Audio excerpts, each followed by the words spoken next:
Olá, sejam todos muito bem-vindos a mais um programa Memórias. Nesta semana estaremos dando continuidade à nossa conversa com o senhor Vicente Teles. Ele que é um representante, que faz parte de uma memória viva sobre toda a odisseia do contestado. Estamos agora, nesta semana, num ambiente muito especial que foi construído, que é um memorial de resgate de todo esse processo aí que envolveu a Guerra do Contestado. O local que nós estamos é uma sala que foi construída, tem suas particularidades, depois o seu Vicente vai apresentar ela para nós, mas é um local destinado à socialização de todo este conhecimento. É nesta sala que são recebidas as novas gerações, muitas escolas, professores vêm até este lugar para compartilhar com os seus alunos deste conhecimento histórico. Nós queremos agradecer sempre aos nossos apoiadores deste programa Memórias, a Cicobi Credial, que é a Prefeitura Municipal de Concórdia, e a Divine Boutique.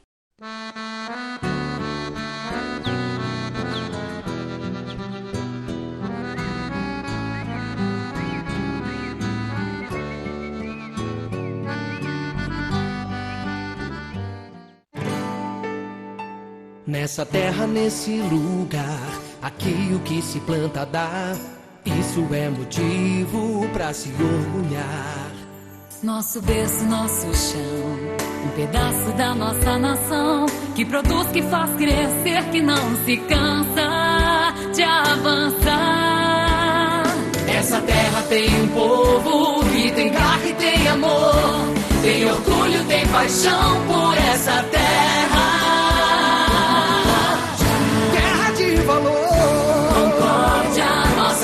Nosso chão, Concórdia tá no nosso coração. Concórdia, nossa terra, nosso chão. Concórdia tá no nosso coração. Concórdia, uma grande cidade.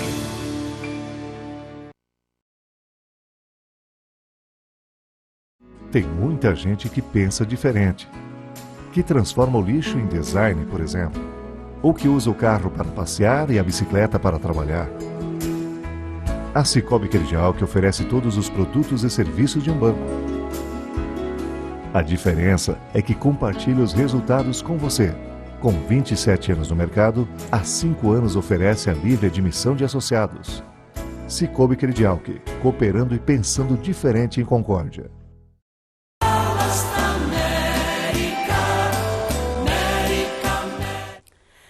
Vamos então reiniciar a nossa conversa com o seu Vicente Teles. Seu Vicente, mais uma vez, é um prazer darmos continuidade, né, ao nosso programa, agora neste outro ambiente, né? Então, inicialmente, eu gostaria que o senhor falasse para nós um pouquinho sobre a construção deste memorial, né, como está, e especialmente desta sala que já chama a atenção pelos elementos que compõem ela, né? Perfeitamente. Como vocês estão vendo, ela é composta, foi um trabalho assim idealizado para cada aluno, quando chegam aqui às escolas, eles darem uma interpretação de tudo que eles veem. Por exemplo, o Taquarussu, é da família da Taquara, não é? O modelo que foi construído, esse revestimento interno, foi coisa aqui que nós fomos bolando aos poucos, feito por a execução de um carpinteiro de grandes virtudes que fez esse monumento, Olímpio Zamarck. Ele então, aceitando nossas sugestões, nossa ideia, faz desse jeito aquele negócio ali, por exemplo, à esquerda, parece um fole de gaita, né? É o instrumento que nós usamos como motivação para resgatar a história. O revestimento todo ele é feito com matéria da época, que servia para fazer chiqueiro, para fazer cobertura de galinheiro, de galpão, de casas, que era taquara. E muita gente entra aqui e não sabia que era assim. Mas eles saem daqui conscientizados de como era. Por exemplo, inclusive nós costumamos apagar as luzes, eles entram aqui, sentam e ficam em silêncio, procurando interpretar no escuro isso aqui. Por que no escuro? Porque na época não tinha luz. Depois acendem as luzes para explicar as vantagens que eles têm hoje, dado a esta civilização trazida pelo imigrante, né? essa cultura. Bom, as cadeiras, como você pode notar, todas elas têm nó de pinho, né? No espaldar da cadeira, no assento, nesse chão aqui, né? Lá tem o chão vermelho, que representa o sangue dos caboclos. O nó de pinho, ele tem um simbolismo, porque o nó de pinho não entra nem bala. O nó de pinho, se botar no fogo, ele conserva uma brasa por 15 dias até mais. Nossa!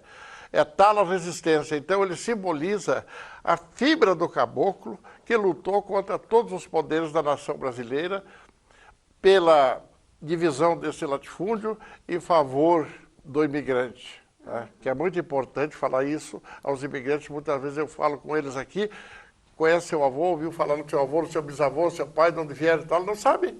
Não lembram? Não sabem Nós onde. precisamos fazer eles terem essa reverência, esse respeito pelos seus ancestrais. Não é? Reavivar sua memória, né? Exatamente. Seu Vicente, e aqui atrás tem um outro elemento importante, é uma espécie de altar. Sim. É isso? Que simboliza, mostra aqui os monges, né? Os 3 monges. Os 3 monges que tiveram uma participação muito importante nesse contexto, porque o elemento fé, ele foi um elemento fundamental nesse processo. E é sobre isso que eu gostaria que o senhor me falasse agora, porque o senhor com certeza conhece mais profundamente, detalhadamente, aspectos deste dito messianismo, que por alguns é colocado, tem perspectivas historiográficas que colocam esse messianismo como uma demência, né? Uma loucura, uma forma de enganação, inclusive, do povo, né? Mas nós sabemos também que, na verdade, ele se coloca perfeitamente num outro contexto, sob o olhar do lado do sertanejo e do lado desses próprios monges, teve um outro significado esse messianismo. Como é que o senhor analisa e o que o senhor conheceu e como é que o senhor passa, qual é a visão desse messianismo que o senhor passa para as novas gerações? Se você olhar bem, a inclinação pelo transcendental, pelo poder que emana dos céus, é inerente ao ser humano. Agora, quando ele está em situação difícil, esta emoção, esse sentimento, esta busca é mais intensa. Agora você imagina como foi, por exemplo, o final do massacre de Santa Maria, hoje Timbó Grande. Ali eles estavam cercados pelos 4 pontos cardeais, só tinha uma entrada, canhões de cada montanha daquela, metralhadoras, e não entrava gente, não saía. Eles só tinham 2 alternativas, se entregar para ser degolado ou resistir. Agora eles vão se pegar com quem contra todo o poderio. Qualquer um de nós invocaria os poderes do céu. A fé é sobre o signo místico da fé, que eles se revestiam de resistência para enfrentar, né? Para enfrentar as opressões. Então, essa herança da fé, embora seja inerente ao ser humano, eles tinham muito forte, muito acentuado numa área, numa região que contava com a ausência de padre, de pastores, não tinha, eles se pegavam com quem? Se você está reunido aqui e quer falar com Deus, quem é o voluntário para fazer a oração? Naturalmente que surgia alguém. E esse alguém foi crescendo e tal, até que surgiu o grande papa do sertão, que eram os monges, né?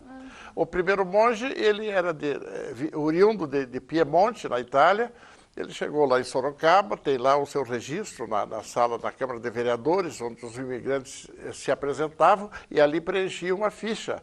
E ali estão todas as características de sua vida, inclusive documental, a ausência dos dedos na mão esquerda ou na mão direita, não me lembro. De qualquer forma, esse primeiro monge foi o que semeou esse rastro de carisma espiritual pelo sertão, e a devoção a ele era um homem que há muitas lendas sobre ele. Um homem que levitava, que estava aqui e estava lá ao mesmo tempo. Há um caso, por exemplo, que contam lá em União da Vitória, ainda testemunhado por pessoas cujo pai viveu, testemunhou isso, que ele estendeu uma toalha no Rio Iguaçu e atravessou o rio. Então, são casos assim que existiam. Eles eram homens muito especiais, que tinham dons especiais, tanto o primeiro quanto o segundo. O primeiro monge saiu agora, está na revista História Catarina, João Maria D'Agostino, porque eram 2 João e um José, todos eles Maria, né? O primeiro João Maria D'Agostino, o segundo João Maria de Jesus e o terceiro José Maria, esse que morreu aqui no Irani. né? Todos eles Maria. Então, o primeiro monge, a história dele é essa. Ele teria desaparecido sem deixar vestígio, ninguém sabia, e agora um professor da Universidade Federal do Rio Grande do Sul pegou a sua trilha e foi, 14 anos, ele foi assessor do ditador Rosas, na Argentina, dali foi para o Peru, dali para o México, onde esteve preso, passou para os Estados Unidos, onde morreu, e hoje tem um centro reverencial sobre a figura dele lá, onde ele deixou todos os documentos por onde ele passou, comprovando a sua passagem pelo Brasil, pela Argentina e os demais países, né? E a fotografia dele, que pertencia a uma ordem religiosa na Itália, né? Ele aparece com aquelas roupas, foi tirada em 1867, em Washington, a fotografia. Então, o segundo, ele veio nas hostes de Gumercindo Saraiva. Dizia-se de origem síria, nascido no mar, criado em Buenos Aires e que entrou no Brasil, acompanhou aqui as hostes de Gumercindo Saraiva, de quem era fanático, segundo afirmam os militares. E ele, com a sua bandeira do divino, procurava confortar os feridos na guerra de 93, aqui da Federalista, né, no Rio Grande do Sul. Então esse, não se sabe o paradeiro dele, o destino dele, para onde foi. É esse que nós temos a fotografia em que ele aparece, que é o único conhecido, né? E tem o terceiro, que é o José Maria, que é o monge guerreiro, esse que assumiu as dores do povo, né? Quando ele era curandeiro, era remedieiro, tinha um livro que continha as propriedades medicinais das ervas, e ele assistia numa época que não tinha farmácia, não tinha médico, não tinha, enfim, não tinha nada de assistência ao povo do sertão. Ele se tornou aqui uma espécie de um deus para aquele povo, né, que sofria. E ele lá em Taquarussu, não vamos dizer as causas que o levaram lá, ele fundou lá uma espécie de uma cidade, porque ele foi numa festa e o povo, quando soube, acorreu para lá e não saiu mais. Diz que tinha 300 casas em perto de 2 meses lá. O coronel de Curitibanos tentou aliciá-lo para o seu curral eleitoral, mas ele deu uma resposta meio seca para o coronel e continuou onde ele estava, dizendo que a distância de onde ele estava para a casa do coronel era a mesma. Querendo dizer que o coronel devia prestar honra a ele. Em pouco tempo, houve uma denúncia do próprio prefeito de Curitibano, superintendente na época, para o governo do estado, de quem era compadre, e ele mandou a polícia para lá para expulsá-lo. Eles vieram bater no Irani, e aqui se deu o primeiro combate a 22 de outubro de 1912. Então, assim encerrou o terceiro monge, né? E eram os principais que dirigiram os destinos do povo e da guerra do contestado. É porque a leitura, né, que eu faço, pelo menos, esses monges, eles eram a única esperança que esse povo tinha, né? Porque era um povo assim que não via, por exemplo, não havia um governo preocupado, eles não tinham, quem era a autoridade sobre eles? Quem era o governo que eles favoreciam em qualquer coisa? Não havia qualquer. E o monge, ele trazia este alento, né? Ele trouxe esse alento e eles conduziram essa cidade santa de Taquarussu, né? Como é que se forma isso? Com certeza eram pessoas totalmente desesperançosas que viam ali uma perspectiva de vida, né? De bem-estar, de acolhida, de proteção, né? Busca da proteção num tempo de tanta adversidade. Então, os monges foram, assim, um elemento importantíssimo, né? Nesse processo. É aquela imagem da esperança. Exatamente. Fixava a sua fé naquela figura, e esse monge João Maria d'Agostini, ele realmente é um homem de grandes poderes. Ainda hoje, eu percorri no Paraná, onde tenho dado palestra com frequência, principalmente em Mangueirinha, Coronel Vivida, lá em Pato Branco. Nesses lugares todos eu fui visitar fontes de água, onde ainda hoje há fluxos de caboclo e até outras raças, outras etnias, visitando, bebendo água de lá, dizendo que se curam, né, que a sua fé ele cura tomando aquela água. Ele é de um poder extraordinário. Em Mato Grosso tem vestígios, no Rio Grande do Sul, aqui em Curitibanos tem, lá em Freiburgo existe, enfim, Canoinhas tem, Lages tem, as fontes do monge, fora as que a gente não tem relacionada, mas na verdade, eles foram homens de grande poder da parte espiritual. Na linguagem de hoje, diria assim, eles eram uma espécie de missionários, né? Perfeitamente. Percorriam o mundo, os lugares, enfim, tentando levar esta fé, essa crença para o povo, né? Despido de interesses materiais. De interesses materiais, políticos e outros perfeito. tantos, né? Mas claro que para o poder da época esses eram os verdadeiros inimigos, né? Opa! Porque se não fosse isso, será que esse povo teria se organizado? Teria exatamente. resistido? Qual Né? a arma que eles possuíam? Qual a arma que eles fé. possuíam? Exatamente, né? Presas muito fáceis, muito, né, frágeis, digamos assim. Perfeitamente. Muito bem. Nós agora vamos então a um rápido intervalo comercial e já voltamos para o segundo bloco deste nosso programa Memórias.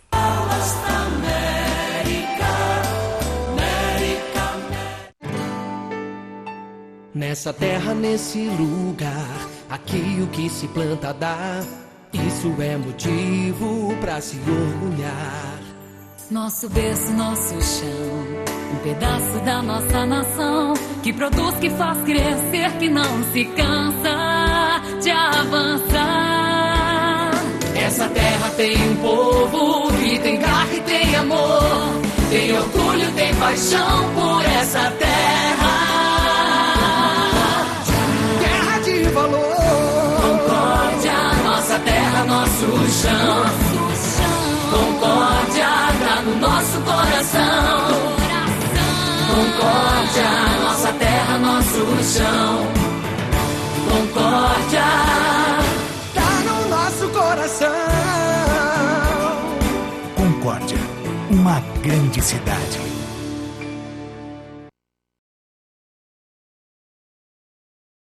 Tem muita gente que pensa diferente, que transforma o lixo em design, por exemplo, ou que usa o carro para passear e a bicicleta para trabalhar.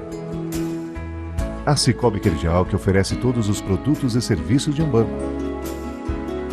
A diferença é que compartilha os resultados com você. Com 27 anos no mercado, há 5 anos oferece a livre admissão de associados. Cicobi Credial, cooperando e pensando diferente em Concórdia.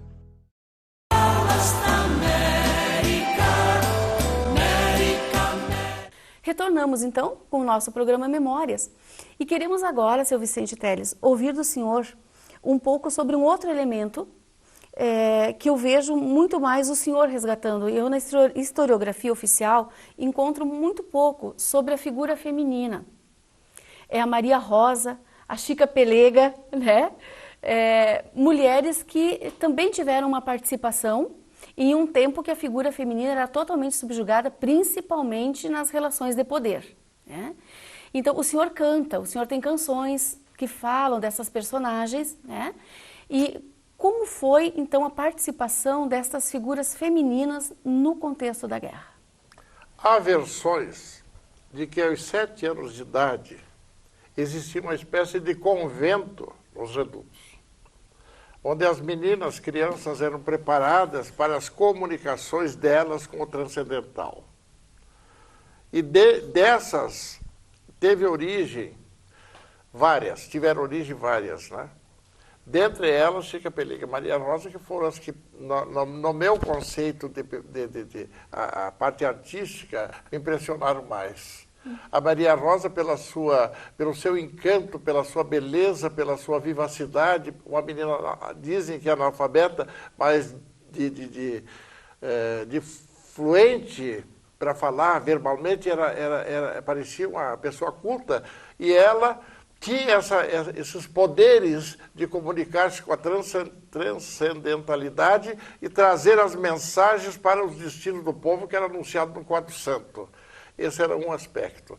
A sua vida é cheia de coisas poéticas. Vestia-se de branco, levava flores no cabelo, no fuzil, no seu vestido cheio de fitas azuis e penas de pássaros de vários matizes, em grande profusão. Então ela montava um cavalo e até dizem que diariamente, pela manhã, ela circundava o reduto, assoviando e cantando canções caboclas e ouvindo os passarinhos, mas que no fundo, a sua energia era a defesa do povo. Era aquilo, para ela, representava uma evocação dos céus, porque ela estava vivendo naquele paraíso que era o sertão e tal como Deus criou.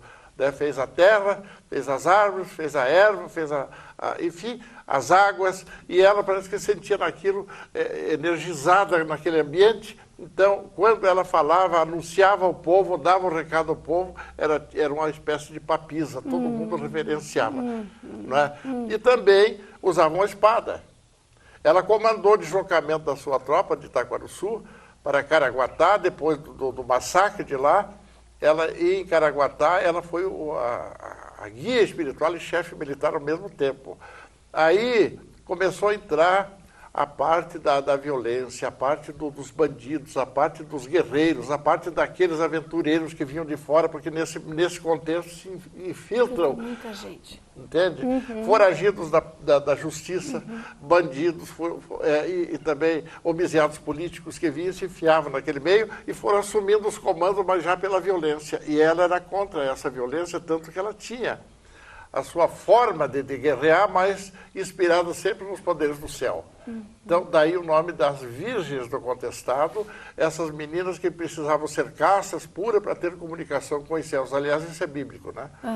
E a Chica Pelega tem uma história muito rica, a que me impressionou bastante. Tem várias, mas essas aí, por excelência. Por exemplo, ela morava numa propriedade, numa gleba de terra muito bem cuidada pelos pais, domado aquele espaço físico ali, pelo suor do pai, do trabalho, produzindo e tal. Tinha uma casa, ela vivia ali com a mãe e com o pai. Certo dia, aquela expulsão das margens da Estrada de Ferro pelo capitão Palhares, chegam os capangas americanos, mandados pelos americanos, se não saía, é executado. Eles faziam isso. Meu Senhor. Quando ela chega à noite com a mãe, e escaparam da chacina exatamente porque estavam ausentes. Chegaram lá e encontraram o pai defunto, o paiol incendiado, a roça incendiada, a casa incendiada e os animais, o gado, recolhido para os açougues à beira da linha. O que resta para essas mulheres agora, já à noite? Então, até diz um caboclo que ele queria dizer mais ou menos que os clarões avermelhados produzidos pela aragem no braseiro, dava aquela imagem das duas rezando e chorando convulsamente ali, em volta daquele cadáver, um cenário patético. Quero olhar. Levantaram dali e saíram, atravessando pelos aclives do sertão, chegaram em Itaquaruçu. Lá se apresentou como guerreira de São Sebastião. Ora, pegava em arma. Ela era comadre de todas as mães, madrinha de todas as crianças, montava muito bem a cavalo. E diz o capitão Cerqueira que quando chegou lá no local, e o capitão Cerqueira era o médico da expedição militar, só existia ali uma velha que a chacina enlouquecera. Chica Pelega fora vista pela última vez entre o silvo das balas se atirando como um furacão contra as hóstias inimigas. Aquela velha que a chacina enlouquecera era a mãe de Chica Pelega procurando o corpo da filha.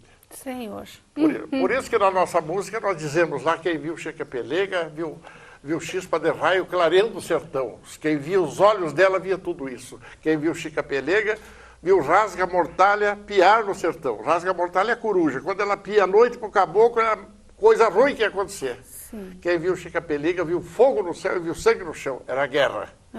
Quem viu Chica Pelega, não, lá e vem Chica Pelega, ela morta ficou a lenda. Lá e vem Chica Pelega, vem a cavalo no tempo, na voz do vento a bradar, monte comadre, não pensa na morte, que o amor de jagunço é mais forte na cidade santa do Itaquaruçu.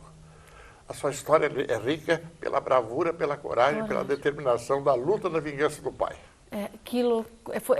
Assim, no meio de tanta desolação, o senhor vai colocando e a gente vai assim imaginando o que essas pessoas viveram, né? E no meio de tanta desolação, quer dizer, qual é a minha única perspectiva de sobrevivência no meio disso? Aí se tornou uma guerreira, com certeza. São exemplos de bravura, né? De mulheres do passado.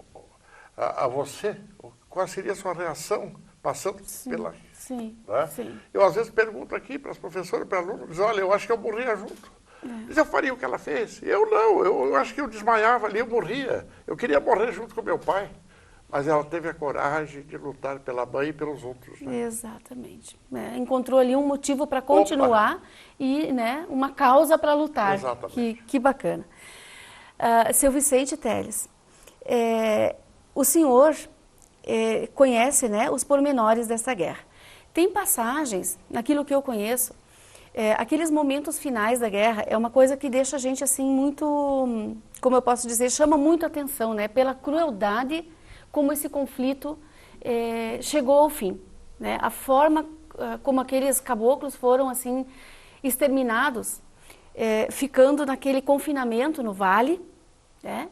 E tem relatos, eu já li situações que mostram assim da questão da fome, da loucura que se estabeleceu por conta daqueles homens estarem naquela situação miserável, sem água, sem alimento, muitas vezes absorvendo. Eu cheguei a ler que eles comiam, chupavam o couro dos bichos que morriam, dos cavalos que morriam, como forma de tentar absorver alguma coisa para o organismo, né, para se manter vivos. Então foi uma morte lenta, na verdade, né, o extermínio não se deu num momento único, houve uma morte anterior, onde aqueles homens foram sendo mortos como ser humano anteriormente, né, depois a morte física final ali foi praticamente uma consequência.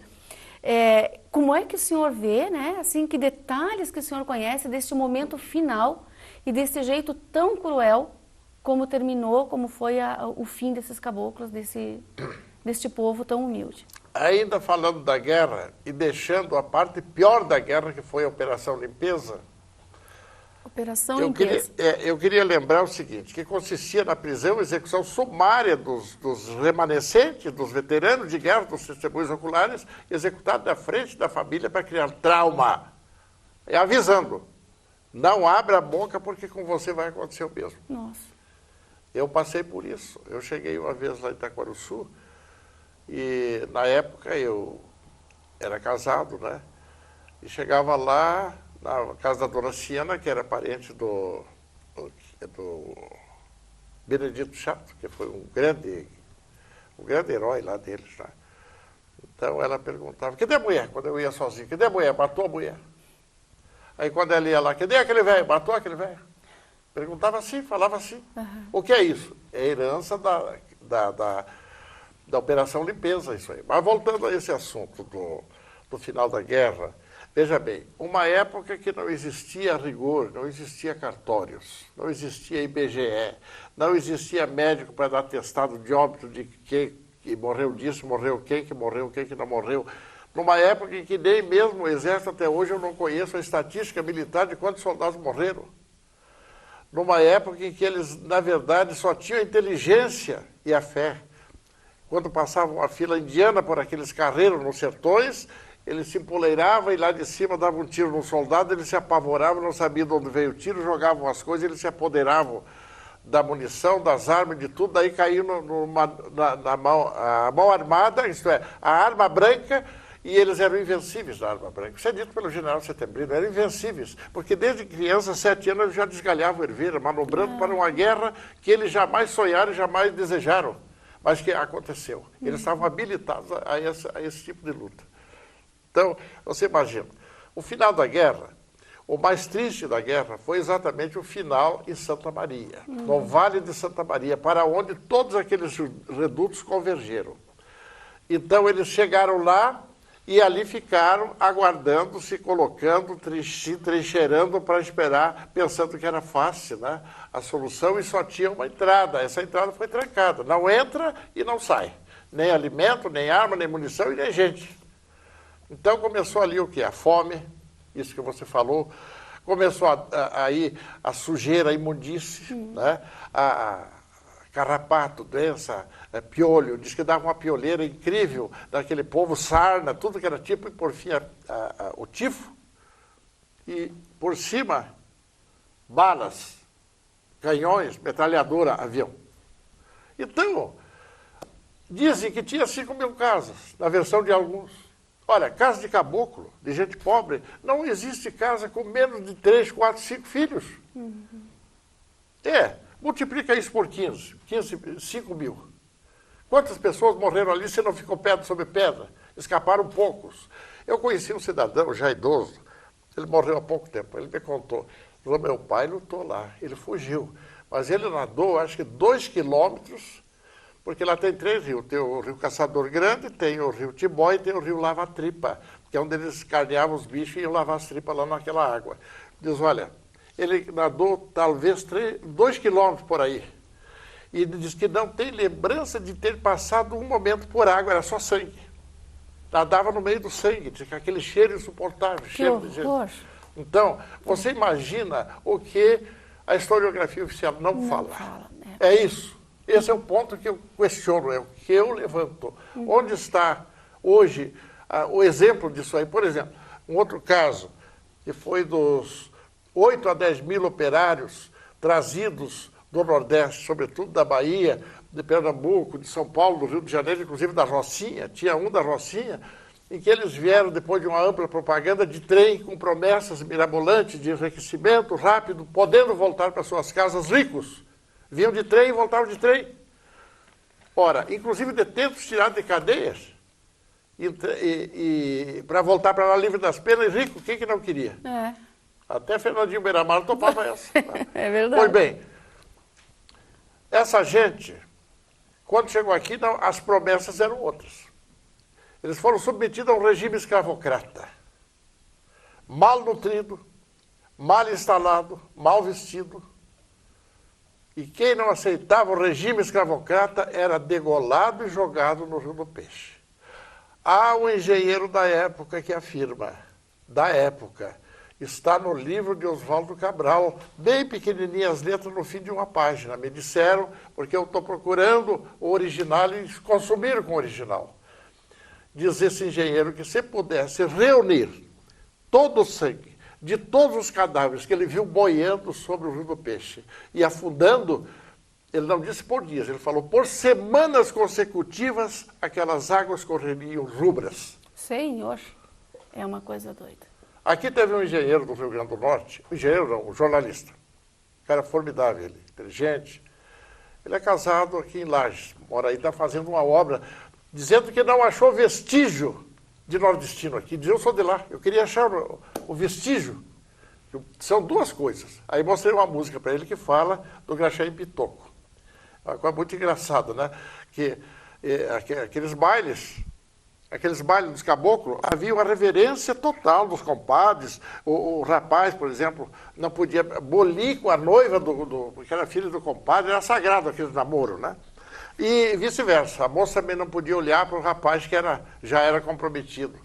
E ele chegava naqueles fandangos, naqueles bailares, que chegava e já ia convidando a moça, e cometia conversa, já tomava a garota do outro, e começou aquela confusão. Aí ele fez um verso lá, um gaiteiro cantador, para quem tiver mulher bonita, se cuide do Graxaí, que eu não quero que aconteça o que aconteceu para mim. Então, são coisas que ele disse, olha, está aí a presença do nordestino, porque ele é assim mesmo, aquele chachado, aquele forró dele, é tudo assim. Eles despertam o libido e vão invadindo, e desse jeito isso é uma prova. Aí, quem tiver mulher bonita, traga presa na corrente, que a minha era bonita, o Graxaí levou nos dentes. Aí dava um monte de moralista, né? Quem tiver mulher bonita, que de mim não tenha ciúme. Querer bem eu quero mesmo, mas não sou de mau costume.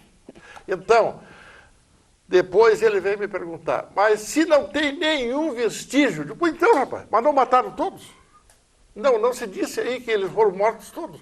O Pinheiro Machado, ele discorda que naquela época não tinha leis que proibiam passar preso de um estado para o outro. Mas desde quando esse Brasil não dá um jeitinho para tudo? E eu passei a admitir o seguinte, que naquela época não tinha FEBEM, naquela época não tinha negócio de proteção aos direitos humanos, não tinha organização disso, daquilo. Eles queriam limpar a cidade, vamos botar essa gente tudo para lá. Pois era a elite, eram os governantes, eram as elites sociais que tinham lá, e gente que vinha do mato se enfiava na cidade, não achava emprego, ficava por ali incomodando, empurrava no trem para trazer para cá. Eu questiono isso. Eu questiono porque o que não se faz para se ver livre de quem incomoda? Agora, se eu tenho poder na mão, tem duas coisas. eu tenho que restaurar esse homem, eu tenho que encaminhar esse homem, eu tenho que reeducar esse homem, como hoje se tenta fazer nos presídios, eu tenho que eliminar. Exatamente. Na época era bem mais cômodo. Bem mais cômodo eliminar. Nós vamos então agora a um rápido intervalo comercial e já voltamos para finalizar este nosso programa Memórias.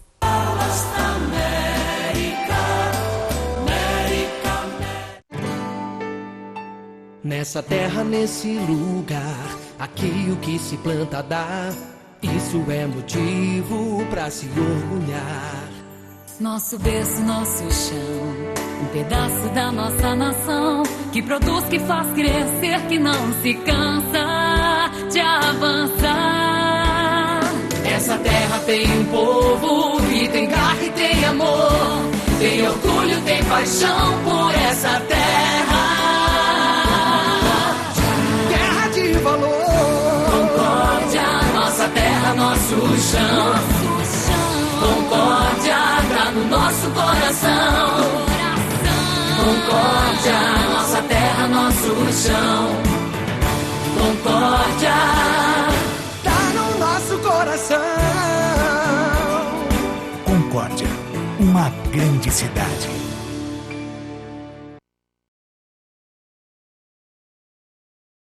Tem muita gente que pensa diferente, que transforma o lixo em design, por exemplo, ou que usa o carro para passear e a bicicleta para trabalhar. A Cicobi Credial que oferece todos os produtos e serviços de um banco. A diferença é que compartilha os resultados com você. Com 27 anos no mercado, há 5 anos oferece a livre admissão de associados. Cicobi Credial, cooperando e pensando diferente em Concórdia.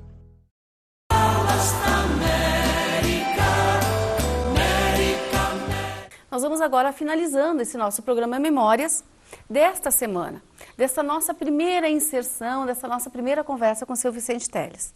Como nós temos um centenário pela frente, as comemorações de um centenário, seu Vicente, nós com certeza estaremos lhe visitando em outros momentos. Temos aí o museu, tem o cemitério que nós queremos visitar, que lá tem uma boa parte também dessa história, ainda que não foi possível nós falarmos de toda ela nessa nossa rápida conversa. Mas um elemento, seu Vicente, que faz parte da sua vida e que desde que eu lhe conheço, foi assim que eu lhe conheci, é o seu Vicente com o seu acordeon. Eu entendo que o senhor, querendo resgatar essa história extraoficial, ir além daquele registro, daquela história, da historiografia, né, que muitas vezes subjuga informações, conhecimentos, né? Ela trata muitas vezes daquele acontecimento dentro de um período histórico, valorizando muitas vezes o poder, né, daqueles que tiveram o comando, os interesses maiores, digamos assim, e subjuga este outro lado do ser humano, do menor, daquele que foi desprezado, daquele que foi humilhado.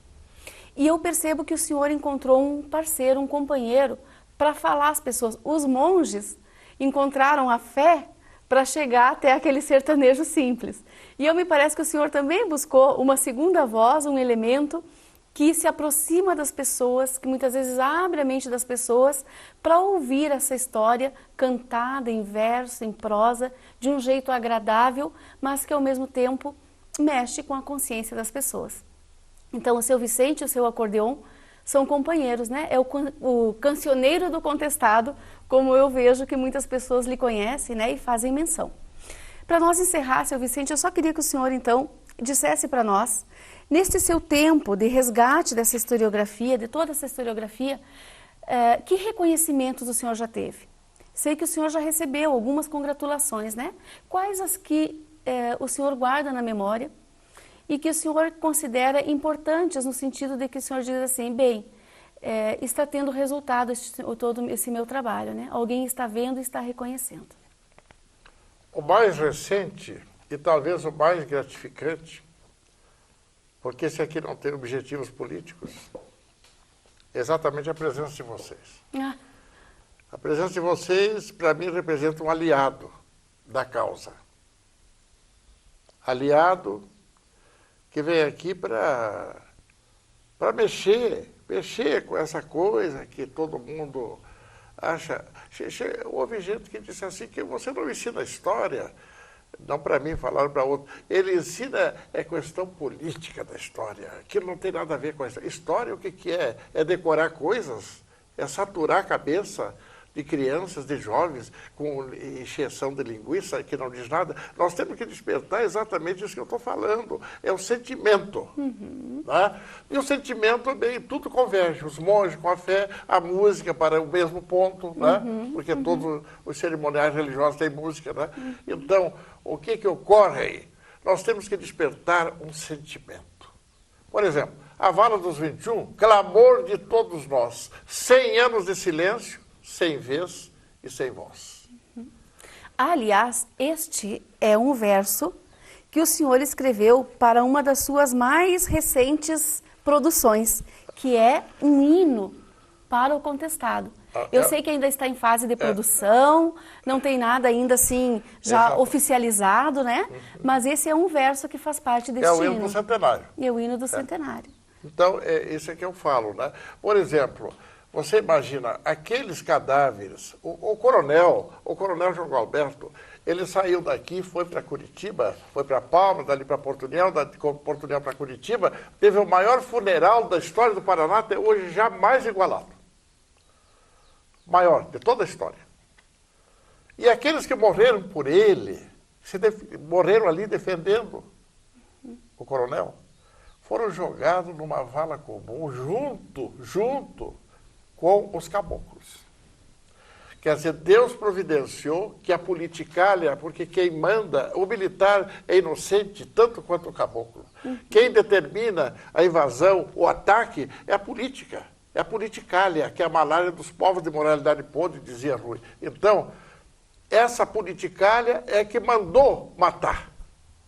Ora, aquele sangue derramado ali, entre irmãos da mesma estratificação social, soldado e militar e caboclo, a política não permitiu que eles tivessem uma coexistência pacífica e vida, mas Deus providenciou para que eles se unissem na mesma cova para acender aquela chama de sangue ali para queimar nossas consciências, que nós devemos ensinar o exemplo deles. Então, nós temos aqui um outro verso que ainda me permita dizer, que diz lá: ao monge cova rasa, funeral ao coronel, caboclos e soldados numa vala, como lixo a granel.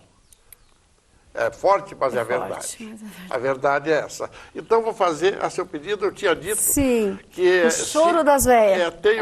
Tem outras músicas, mas a minha voz não está muito adequada para cantar para a sua plateia.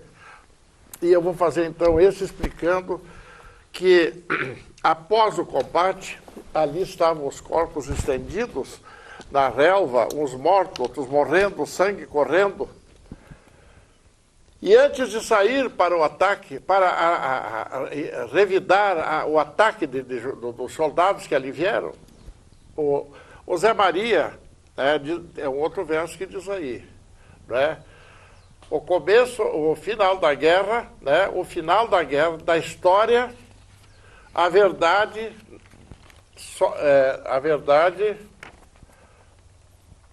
eu só sei o começo e o fim, né? Timbó Grande foi palco da guerra final. O começo aconteceu no Irani, no solo sagrado, que foi batizado de berço do contestado. Né?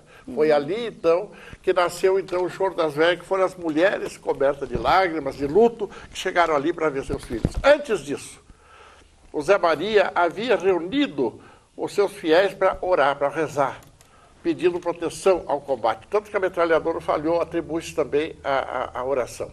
Mas esse pedido consistia em que, antes de serem chacinadas todas as esperanças, uniram-se aqueles desvalidos, num credo mágico, escabroso e vão, para sorver fanáticas lições de vida e de amor. As mulheres foram ao local para ver quem estava morto, quem não estava, filhos, maridos, e emitiram um grito de desespero, de dor, de inconformidade. Então nós transmitimos nessa gaitinha. Grito de desespero.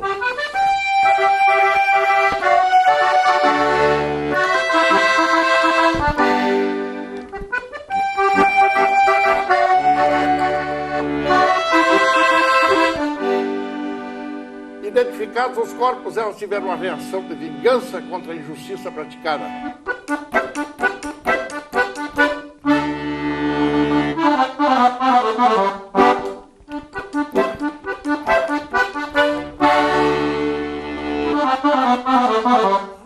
Não podendo vingar, choravam.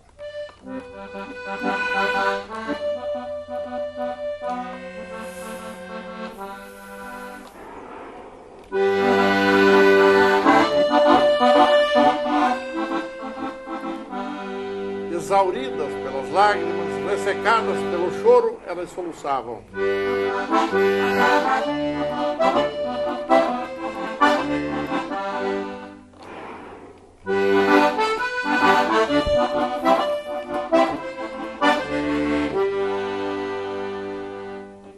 No soluço e do silêncio, nasce a busca da consolação. Em Deus, abrigo de todas as dores, a reza.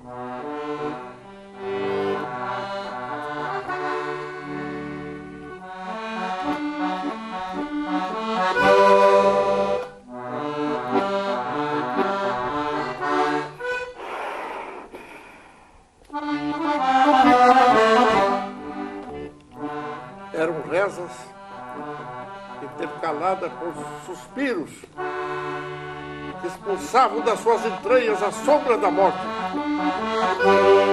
e faziam renascer no solo úmido pelo sangue de seus olhos. Pequeno foco de luz, a luz da esperança por um dia que ainda não clareou. A luz da esperança por uma vitória que ainda não veio. Muito bem, maravilhoso, seu Vicente Teles. Eu quero encerrar esse programa Memórias, dizendo para o senhor que foi assim um momento privilegiado para nós, contarmos com a sua fala, o senhor ter nos recebido, essa oportunidade de nós podermos estar levando para mais pessoas esta informação, da forma como o senhor coloca, esta visão, né, deste acontecimento que não tem apenas um lado, né, e fazer com que as pessoas, talvez conhecendo os pormenores, as particularidades desta guerra, que foi revestida de luta, de crueldade e ao mesmo tempo de esperança, sabe? Porque toda a fé desse povo, a luta, o contestado realmente pode ser uma grande lição de vida para todos nós. E quisera, né, que as novas gerações assim tenham oportunidade de conhecer mesmo isso. Acho que o seu trabalho é um trabalho assim muito importante, de grande relevância social, acima de tudo, que é contribuir para que essas gerações elas resgatem esta memória, elas mantenham vivas, né, a chama desses momentos, que isto é cultura, isso é conhecimento, isso é identidade, isso é valorização das raízes, e um povo não se constrói verdadeiramente dentro de princípios humanitários e éticos se ele perder a essência da sua história. Então o senhor é um homem muito importante, né? Eu tenho consciência que eu estou frente a uma figura, um ser humano muito importante, a uma personalidade histórica, né? Me sinto honrada e privilegiada por isso, por ter esta oportunidade de ter estado aqui, de conversar com o senhor. Quero agradecer imensamente por esse tempo dedicado a nós, por todo este seu conhecimento. Que bom que existem pessoas como o senhor. Agradeço, né? Eu agradeço a Deus, eu tenho fé, eu acredito em Deus. Eu agradeço a Deus pela sua existência, né? São pessoas assim que fazem a diferença no mundo. Eu digo sempre que se não fossem essas pessoas diferentes, o mundo já tinha colapsado. É que em todos os meios existem professores diferentes, médicos diferentes, seres humanos diferentes, e por isso o mundo consegue ainda encontrar um equilíbrio e ter uma sequência de vida. Desejo ao senhor muita, mas muita saúde, muitíssimos anos de vida, e quero dizer que se o senhor nos receber, nós vamos estar aqui pelo Contestado, pelo Irani, mais vezes, neste ano que vem pela frente, em 2012. Queremos, no momento, fazer uma visita ao cemitério, ao museu, ouvir mais das suas canções, participar de uma aula que o senhor dá aqui para essas gerações, né? Levando esse conhecimento a mais pessoas, quem sabe, como uma forma, um convite de que as pessoas venham até aqui, né? Em momentos que elas não têm o que fazer, não encontram um lazer, né? Bom, aqui é um espaço de cultura, de conhecimento, que elas venham até o Irani, até o Contestado e venham lhe conhecer. Então, muito obrigado. Em nome de toda a nossa equipe da TV Concórdia, a sua presença nos honra e nos engrandece. Eu fico surpreso com essa doçura de gentileza da TV de Concórdia.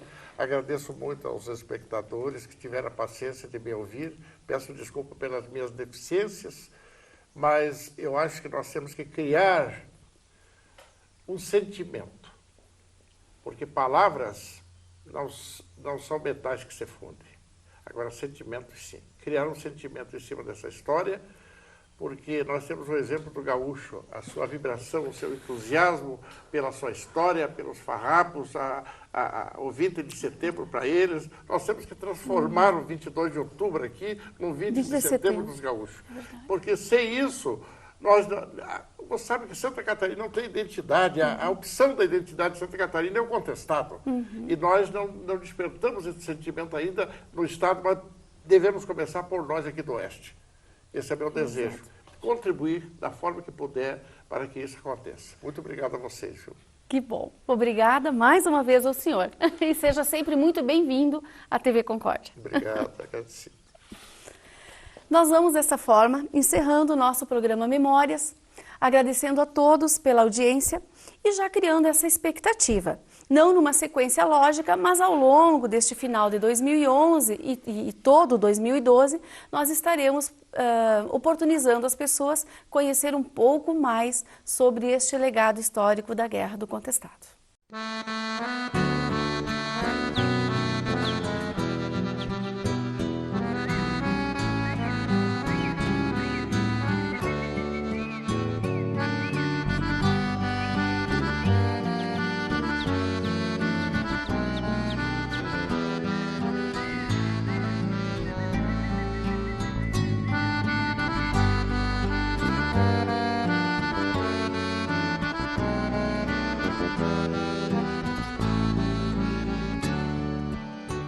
Eu conto um pouco da história dessa terra, palco de guerra, heroísmo e altivez, do Irani que abrigou durante a guerra, numa luta pela terra, sertanejo e camponês, do Irani que abrigou durante a guerra, numa luta pela terra, sertanejo e camponês.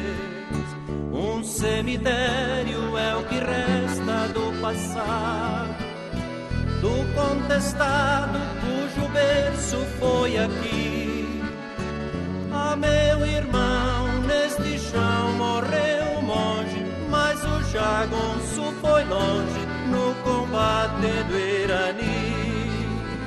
Ah, meu irmão, neste chão morreu um monge, mas o jagunço foi longe no combate do Irani.